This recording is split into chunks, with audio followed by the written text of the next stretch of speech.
सबको स्टर्नम के पार्ट्स याद है? गुड। कितने निमोनिक क्या था? गुड।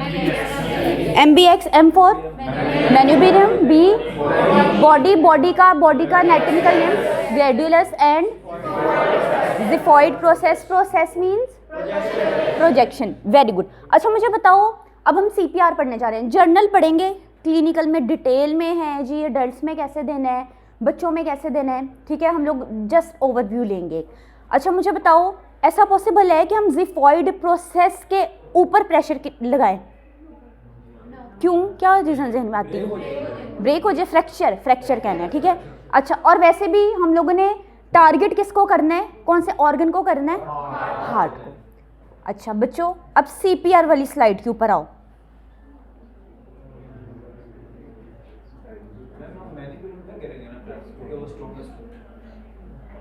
नहीं, मैन्यूबिरम पे नहीं करेंगे हम लोगों ने। मैन्यूबिरम पे क्यों करेंगे? हार्ट है यहाँ पर, हम लोगों ने हार्ट को टारगेट करना है, बॉडी पे करेंगे। बच्चों आ जाओ स्लाइड नंबर 33। ओके, CPR कल भी हम लोगों ने डिस्कस किया था ना। अच्छा, नॉर्मली सांस बंद हो जाता है, हम कहते हैं तब देते हैं ना हम लोग पेशेंट्स को, सब्जेक्ट को। सांस बंद हो गया, आपका पल्मोनरी सिस्टम इफेक्ट हुआ, कार्डियक सिस्टम पॉसिबली इफेक्ट हुआ, ठीक है। So the term is CPR, that is cardio pulmonary resuscitation means revival. Cardiac system को, पल्मोनरी सिस्टम को हम लोग रिवाइव करने जा रहे हैं। जस्ट मुझे ऐसे ही सोच के बताओ, CPR में फर्स्ट स्टेप क्या होगा? एकदम से पेशेंट गिरा, एकदम से हाथ बस कंप्रेशन देंगे। सबसे पहले जी द फर्स्ट स्टेप इज, सबसे पहले आप लोगों ने एम्बुलेंस को कॉल करनी है। सबसे पहले you will call the ambulance.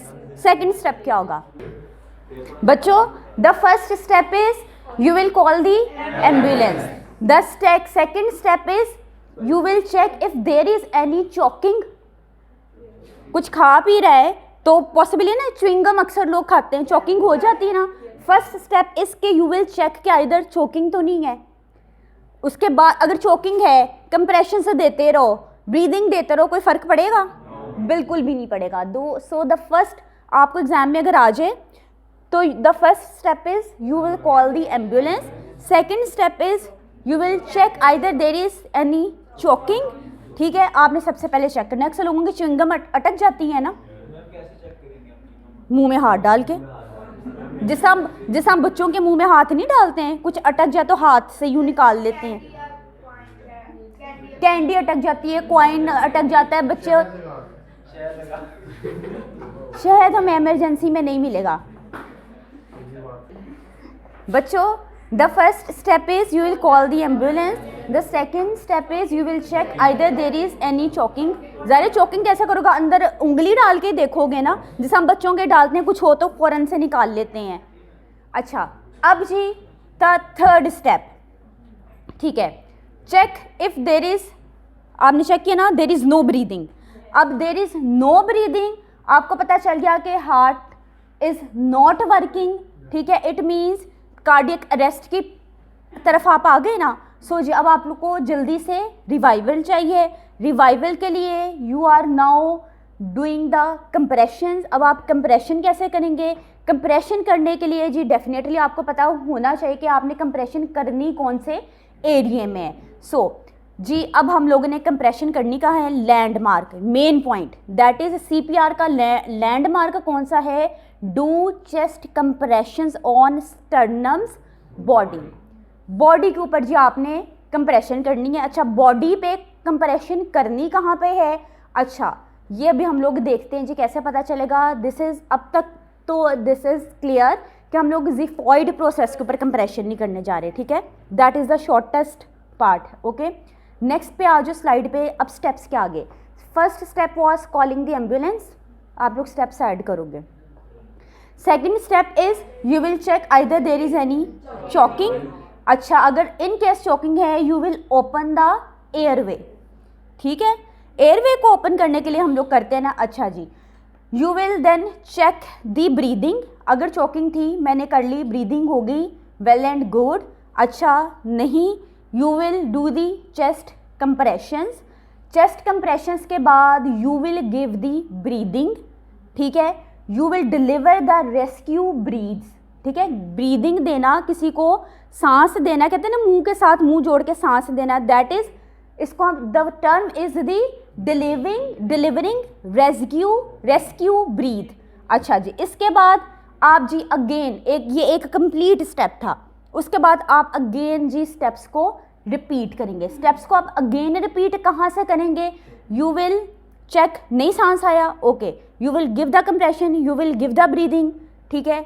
अब कितनी कंप्रेशंस देनी है ये चीज़ हम लोगों ने डिस्कस करनी है। 30 चेस्ट कंप्रेशंस, 30 आपने कंप्रेशंस पेशेंट को देनी है। कहाँ पर देनी है? स्टर्नम की बॉडी पर देनी है। After 30 chest compressions you will give the 2 rescue breaths, ठीक है। 2 ब्रीदिंग्स देंगे और you will consider it as a cycle, ठीक है। इस साइकिल को जी आप दोबारा से रिपीट करेंगे अगर रिवाइवल नहीं हुआ। कब तक रिपीट करेंगे? अनटिल एंड अनलेस, जब तक कि एम्बुलेंस नहीं आ जाती या जब तक आप थक नहीं जाते, ठीक है। अब जी मुझे बताओ, स्टेप्स स्टार्ट करने लगे हैं। First step was call the ambulance, second is check the choking, you will open the airway, okay. उसके बाद अगर यू विल चेक ब्रीदिंग, ठीक है। If there is no breathing you will give you will give 30 chest compressions, then 2 rescue breaths, 2 breaths देंगे। अच्छा, अब भी revival नहीं हुआ, साइकिल रिपीट करनी है। साइकिल रिपीट कहाँ से होगी? Chest compressions, 30 chest compressions, 2 rescue breaths, ठीक है। You will check the patient, नहीं हुआ, अगेन यू विल रिपीट। ज़ाहिर फोर्स लग रही है, प्रेशर लग रहा है, तब तक करते रहेंगे जब तक जी आप थक नहीं जाते या अनटिल एंड अनलेस जब तक कि एम्बुलेंस नहीं आ जाती। ये था भी बच्चों आपका सीपीआर देनी कैसे। अब जी हाउ यू विल आइडेंटिफाई कि सीपीआर देना कौन सी लोकेशन के ऊपर है? बॉडी पे देना है, हमें पता है। अब लोकेट कैसे करेंगे? नेक्स्ट डायग्राम के ऊपर आओ। इस डायग्राम में दिखाया गया है कि पॉइंट रख के दिखाया गया है ना कि भाई इस पॉइंट तक पहुँचो, ये एक पर्टिकुलर पॉइंट है। अब यहाँ पहुँचना आपने कैसे है? नेक्स्ट पे आओ। अब जी आपको पता है हम लोगों ने सरफेस एनाटॉमी पढ़ी ना, बॉडी की सरफेस को, स्किन को टच करके you will identify the locations. भाई आप अपने बॉडी पे हाथ रखो, आपको अपनी रिब्स फील होती हैं ना? यू कैन इवन फील, कितने नंबर की रिब को फील कर सकते हो? 10th नंबर की रिब फील कर सकते हो ना? एंड वाली 2 फ्लोटिंग रिब्स हैं, ठीक है।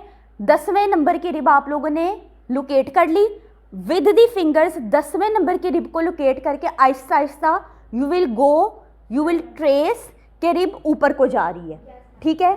अब जी रिब ऊपर को जाती गई, आप लोग जी एक पॉइंट पे आगे where you are able to find के this is the xiphoid process of the sternum. Tip पे आगे, अच्छा जी, टिप पे जब आगे, उस टिप पे आने के बाद आपने 2 फिंगर्स ऊपर रख ली उस टिप के ऊपर। अब मैंने 2 फिंगर्स ऐसे रख ली कि इन 2 फिंगर्स के इस पॉइंट पे आके मेरी जिफॉइड प्रोसेस ख़त्म हो गई है, ठीक है। अब जी ये 2 फिंगर्स मैंने रखी हुई हैं। अब मैंने इस ऊपर वाली फिंगर को इस्तेमाल करना है।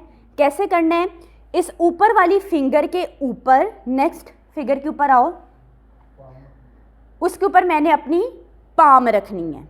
अच्छा, एक से तो कंप्रेशन पॉसिबल नहीं ना, एक हैंड से। दूसरा हैंड भी मैंने ऊपर कर लिया, ठीक है। जैसे कंफर्टेबल हैंड्स रखा, एक हैंड ऊपर रखा, दूसरा हैंड ऊपर रखा। नाउ अब जी मैंने इसको इंटरलेस कर दिया ताकि मेरी ग्रिप अच्छे से बन जाए। Now you will start the compressions. Clear? देखो डायग्राम्स क्लियर है आपको? अब जी कंप्रेशन देनी कितनी है, दिस इज डिफरेंट, के बच्चों में कैसे देंगे, एडल्ट्स में कैसे देंगे, डिटेल मजीद इसकी पढ़ेंगे क्लिनिकल में। इधर जो लिखा है you will place the heel इसको कह रहे हैं, you will place the heel of 1 hand on the centre of the chest. यानी कि ये जो दूसरी फिंगर थी मैंने बेसिकली इसके ऊपर अपनी हील को रख लिया था, ठीक है, ओके। एंड पुश डाउन, दूसरे भी पहले हाथ को रखा, इंटरलेस किया। अब कितना कंप्रेशन देंगे, कितना डीपर जाएंगे, 5 सेंटीमीटर तक, अबाउट 2 इंचेस, ताकि प्रेशर आपका कहाँ पे पड़े, आपके ऑर्गन्स पे पड़े, ऐसे ही है ना। फिर ये रिवाइव होंगे। अच्छा, विच इज़ अप्रॉक्सीमेटली, ये 5 सेंटीमीटर 2 इंच अप्रॉक्सीमेटली कितना है, that is 1/3 of the chest diameter, यानी कि 1/3 तक आपका जो चेस्ट है it will be compressed. Clear? अच्छा जी, क्लियर है यहाँ तक। अब जी मैंने कहा आपने हाथ रखा, कंप्रेशन देनी है। कंप्रेशन कैसे देनी है? डेफिनेटली अब आप लोगों ने फोर्स अप्लाई करनी है। तो जब आप लोग हाथ इंटरलेस करने के बाद स्टर्नम की बॉडी के ऊपर हैंड रखोगे, you must be at perpendicular position. Perpendicular position पे आओगे तो तभी आप लोग फोर्स ज़्यादा अप्लाई कर सकते हो ना, 5 सेंटीमीटर तक। तो जी position your body perpendicular above the casualty means subject. Clear? So this is CPR। Clear है बच्चों?